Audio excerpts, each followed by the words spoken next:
Phineas, putem face ceva? Da, acompaniament muzical.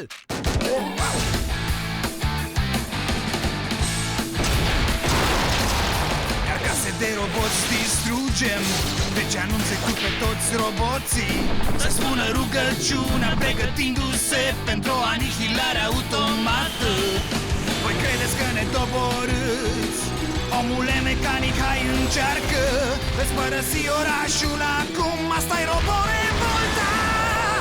Sunt sigur că înțelegi.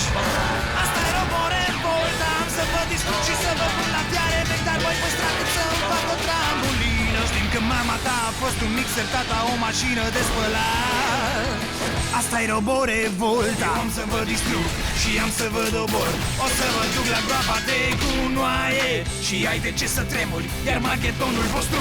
Verificați-vă lichidul, transpirația începe. Veți pierde acum ceva, un blues puteți cânta. Vă sare siguranța, uite așa. Vă voi dezactiva, căci asta-i lupta mea. Eu nu vreau să pierd vremea, sigur vă voi decima. Da, noi pornim. Asta-i Roborevolta. Voi dezasambla și apoi vă voi repara și reconfigura să puneți iarba mea. Sora ta e un frigider și lumina iar de neîntrerupt. Asta-i Roborevolta. Trebuie să facem ceva cu portalul ăla. Păsea! Ferm! Vom încerca să închidem portalul. Asta-i Roborevolta. Eu am să vă distrug și am să vă dobor.